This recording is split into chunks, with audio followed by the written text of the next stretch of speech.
Hello. देखो, आज की इस वीडियो के अंदर हम जो बात करने वाले हैं वो आपने टाइटल और थंबनेल पर देख ली होगी, यानी कि शिल्पग्राम।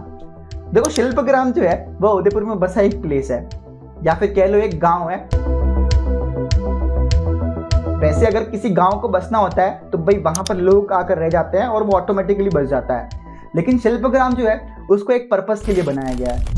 देखो, आज का हमारा मॉडर्न टाइम जो है जिसके अंदर हम पूरी तरह से वेस्टर्नाइज हो रहे हैं, हम मॉडर्न तो होते जा रहे हैं लेकिन हमारा कल्चर जो है उसको हम भूलते जा रहे हैं। भारत की 70% आबादी जो है वो गाँव के अंदर निवास करती है, लेकिन वो 70% आबादी में से मैक्सिमम लोग शहरों की तरफ जा रहे हैं, या फिर कह लो कि भाई अपनी संस्कृति को भूलते जा रहे हैं। तो इसीलिए हमारी संस्कृति, हमारे कल्चर को रिवाइव करने के लिए शिल्पग्राम जैसे प्रोग्राम्स जो है वो चलाए जाते हैं, जिससे हमारे कल्चर को प्रमोट करा जाता है। पुराने समय की हमारी जो भी चीजें थी, जो भी गैजेट्स हम यूज करते थे, हमारे एंटरटेनमेंट के साधन क्या थे, पुराने टाइम में लोग किस तरह से रहते थे, कैसे घरों के अंदर रहते थे, वो सब चीजें शिल्पग्राम के अंदर आपको दिखाई जाती है। यहाँ पर आपको आर्ट एंड क्राफ्ट से लेकर के लोकगीत, लोक नृत्य, लोक नाट्य, पुराने स्टाइल के घर, हवेलियां जैसी चीजें भी आपको शिल्पग्राम के अंदर देखने को मिल जाती है। हर साल शिल्पग्राम जो है वो 21 दिसंबर से लेकर 31 दिसंबर तक आयोजित होता है। ऐसे तो भाई शिल्पग्राम पूरे साल के लिए उदयपुर में ही रहता है, कहीं जाता नहीं है, लेकिन ये 10 दिनों के अंदर यहाँ पर एक भव्य मेला लगता है। इस भव्य मेले के अंदर बहुत सारे कल्चरल प्रोग्राम होते हैं जिसमें दूसरे स्टेट के लोग जो है वो भी भाग लेते हैं यहाँ पर। अब शिल्पग्राम का मेला आयोजन करने का जो भी जिम्मा है वो पश्चिम सांस्कृतिक केंद्र का है, और यही यहाँ पर बहुत सारे प्रोग्राम्स करवाता है। यहाँ पर जो भी स्टॉल्स वगैरह है उनको लगाता है, और हमारे जो भी पुरानी चीज़ें हैं, जो भी पुराने टाइप के व्यापारी है जो कि आज भी हमारे कल्चर से जुड़े हुए हैं, उन सबको प्रमोट करता है। अब वैसे ये सब चीज़ें जो है वो एकदम टिपिकल वीडियो जैसी हो रही है, कुछ ऐसा इंटरेस्टिंग सा लग नहीं रहा।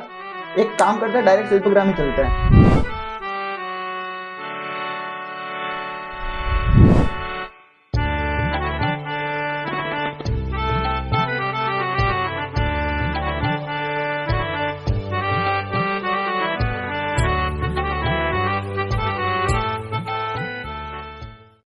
फाइनली पहुंच गए शिल्पग्राम।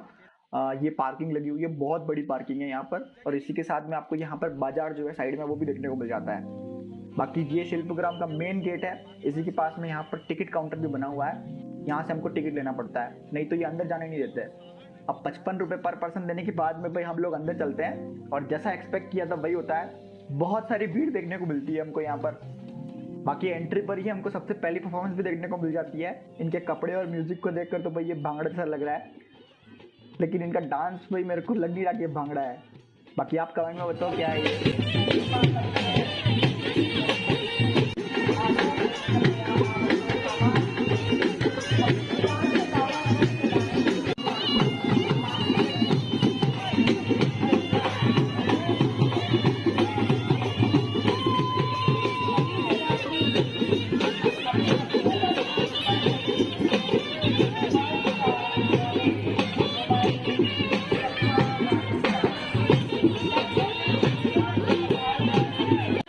कल्चरल प्रोग्राम का मजा बिगाड़ दिया पूरा इन लोगों ने।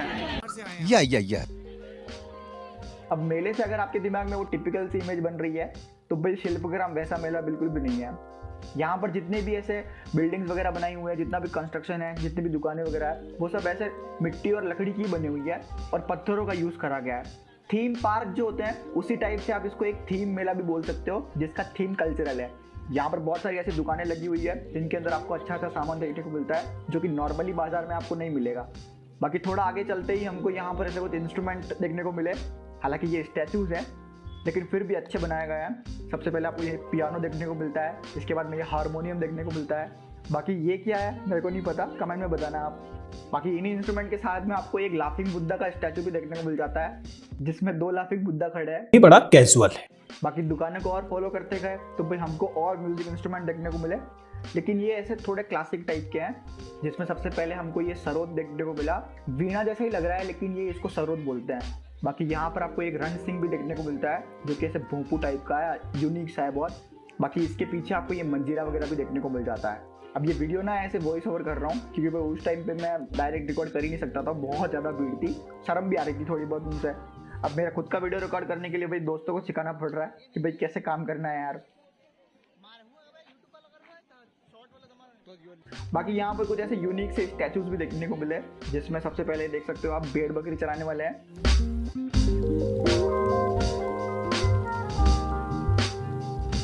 आगे हमको मछुआरों के स्टैचू देखने को मिल जाता है। हाँ ये कर लो पहले।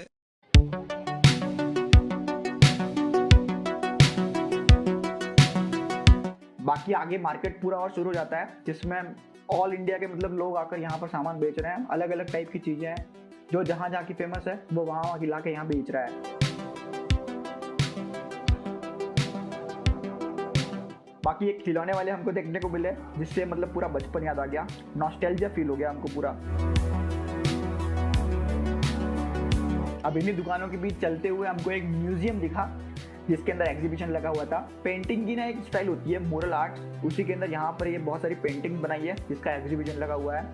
जितनी भी पेंटिंग्स है वो सारी हमारे भगवानों की बनाई हुई है, जैसे कि आप देख सकते हो भगवान विष्णु की है, यहाँ पर गणपति बप्पा की है, हनुमान जी की है, बाकी और भी बहुत सारे भगवान है यहाँ पर, जो कि देखने में काफ़ी सुंदर लग रहे हैं।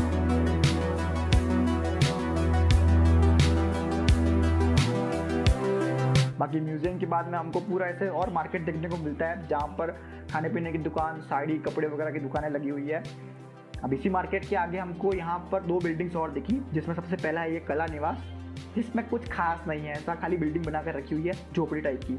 उसी के सामने हमको म्यूजियम देखने को मिला, जो कि है कला विहार। अब म्यूजियम के अंदर जाते ही हमको पेंटिंग देखने को मिली फॉर श्योर। ये पेंटिंग जो है वो फर्ड स्टाइल की बनी हुई है। फर्ड स्टाइल नहीं पता तो भाई गूगल कर लेना। हमको लगा इसके अंदर कुछ होगा, लेकिन ऐसा कुछ नहीं है। यहाँ पर इनविजिबल कला का प्रदर्शन करा जा रहा है। इसी के अंदर आपको कठपुतली का भी म्यूजियम देखने को मिलता है, लेकिन ये कठपुतली वाला भी बंद है यहाँ पर।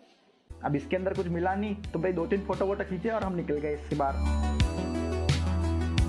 इसके बाद हमको फिर से पूरा मार्केट देखने को मिला।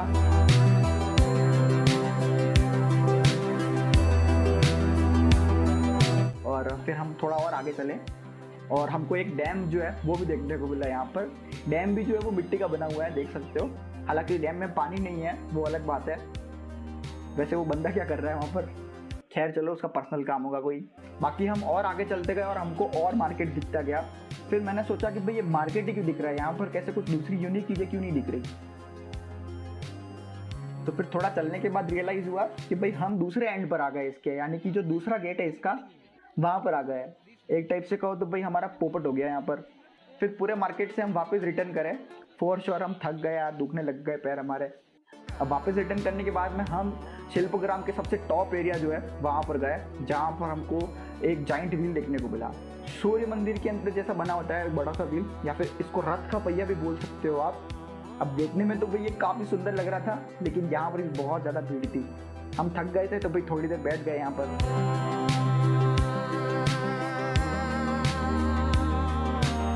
फिर थोड़ी देर बाद यहाँ से नीचे उतरे और हमको दिखी यहाँ की सबसे सुंदर चीज़, जो कि है पेटापुर की हवेली। पेटापुर जो है वो गांधीनगर के पास में बसा एक छोटा सा शहर है, जहाँ पर ये 100 वर्ष पुरानी ऐसी हवेलियाँ जो है वो काफ़ी ज़्यादा फेमस है। इन हवेलियों की खास बात ये है कि भाई यहाँ पर जितना भी ऐसे नक्काशी करी गई है वो सब ऐसे लकड़ियों पर बनाई गई है। आप देख भी सकते हो कितना सुंदर लग रहा है ये। इस पर भी हमने ढेर सारे फोटोज खींचे। जल्दी वहां से हटो। और फिर हम आगे बढ़े एक और यूनिक चीज की तरफ, जो कि है नागामोरंग। ये भी एक यूनिक शेप की बिल्डिंग कह सकते हो या फिर झोपड़ी कह सकते हो, देखने में काफी मस्त लग रही थी। अब इसके बारे में कुछ डिटेल वगैरह लिखी नहीं थी, लेकिन हमको देखने में अच्छी लगी तो भाई हमने इसको थोड़ा वीडियो वगैरह बना लिया है। इसके अंदर भी आपको लकड़ी के ऊपर ही ऐसे मूर्तियां वगैरह देखने को मिल जाएगी, लकड़ियों के ऊपर ही थोड़ा बहुत आर्ट जो है वो देखने को मिल जाएगा।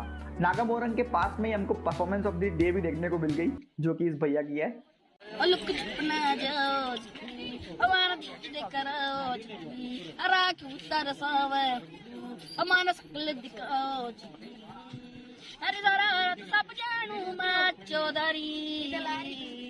अरे बोले वन गंगा जी मैं केड़ा गए बड़े मजागी जोगणी मार जनता में तारी चांदनी मन डगमण में वादी कुशीरा जुम्मा जुम्मा जुम्मा जुम्मा जुम्मा जुम्मा। कमेंट कर जरूर बताना कैसा लगा आपको ये। बाकी एक छोटी सी झोपड़ी और बनी हुई है, जिसको दक्षिण महाराष्ट्र से लिया गया है। ऐसी झोपड़ियाँ भाई गाँव में बहुत देखने को मिल जाती है, लेकिन इसका शेप जो है वो आपको ऐसे स्क्वायर टाइप का देखने को मिलेगा। तो भाई मेरे को यूनिक लगी तो मैंने आपको बता दिया। बाकी इसी टाइप की आपको यहाँ पर बहुत सारी झोपड़ियाँ और भी देखने को मिलती है, कम नहीं है झोपड़ियाँ, मतलब एकदम गाँव वाली फीलिंग तो आपको आती है शिल्पग्राम के अंदर। अब हमको और भी यहाँ पर ऐसे छोटी मोटी बिल्डिंग्स या फिर कह लो झोपड़ियाँ वगैरह देखने को मिली, जिनके अंदर जो अभी यहाँ के ऑफिसेज है वो बने हुए हैं। यानी कि अब शिल्पग्राम मेला पूरा हैंडल कर रहे हैं, तो भाई इनके वर्क स्पेस भी तो होना चाहिए इन सब के लिए। तो भाई ऐसी ही झोपड़ियों में यहाँ पर इनके वर्क स्पेस जो है वो बना कर रखे हैं, जो कि काफ़ी बढ़िया बात है। इसके बाद हम लोग गए यहाँ के रंगमंच के ऊपर, यानी कि जहाँ पर बहुत सारी परफॉर्मेंस होती है। वहाँ पर पूरा स्टेज बना हुआ है, आप देख सकते हो ये, और पूरा ऑडिटोरियम टाइप ही है, ओपन ऑडिटोरियम है। अब यहाँ परफॉर्मेंस जो है वो 6 साढ़े 6 बजे बाद ही शुरू होती है, अंधेरा हो जाने के बाद में। लेकिन हमको थोड़ा जल्दी निकलना था तो भाई देख नहीं पाए वो। खैर वो नहीं देख पाए, लेकिन गणपति बप्पा का आशीर्वाद हमको ज़रूर मिल गया। गणपति बप्पा मोरया।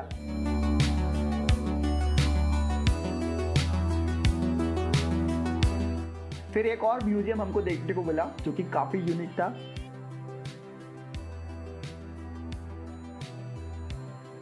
अब म्यूजियम के अंदर जाते हैं तो भाई हमको मिट्टी से बनी हुई बहुत सारी बेहतरीन चीज़ें देखने को मिलती है, जैसे कि मिट्टी के बर्तन हो गए, मिट्टी का घोड़ा हो गया।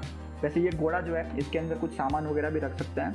मिट्टी के हाथी हो गए, खिलौने हो गए, सजावट का आइटम जो है वो भी ऐसे मिट्टी का बना हुआ है। पूरा ही म्यूजियम देखने लायक है। अब इस सब से मतलब पता चलता है कि भाई हमारे जो एंसेस्टर थे वो कैसे रहते थे, कैसी चीज़ों को यूज़ करते थे। इससे हमारे प्राचीन आर्ट एंड क्राफ्ट्स का भी पता चलता है।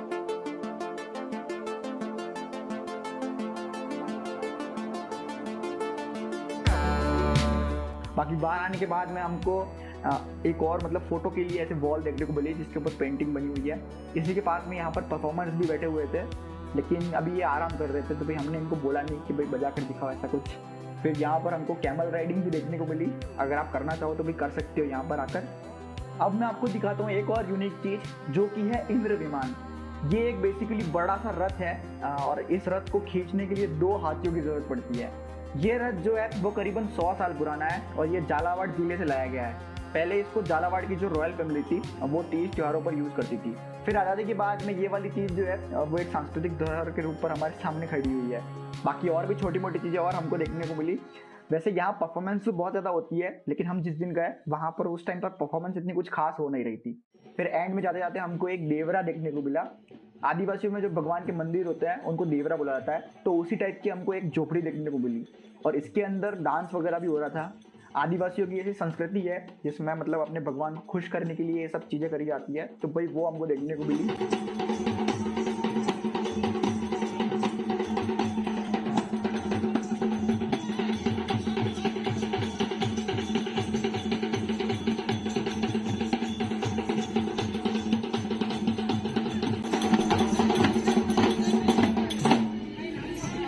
अब ऑलमोस्ट लगभग सारी चीज़ें जो है वो ख़त्म हो चुकी थी। एक और परफॉर्मेंस ग्रुप जो है वो हमारे सामने बैठा हुआ था। फिर हमने थोड़ी रिक्वेस्ट करी तो भाई इन्होंने बजाना शुरू कर दिया।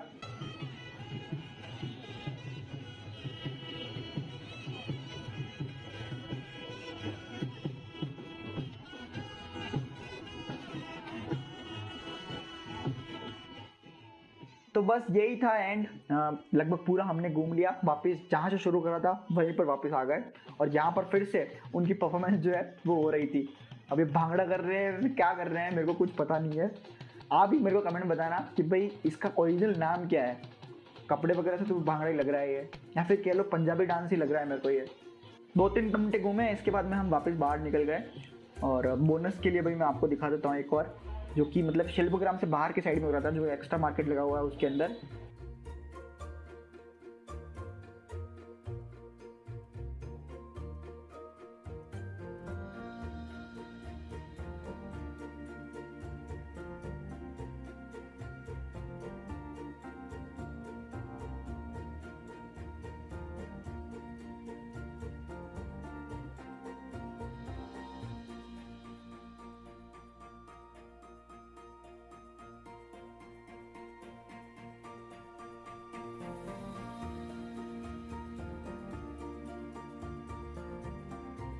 वैसे भारत के लोगों में कलाकारियाँ बहुत है, बस उनको ढूंढने की देरी है।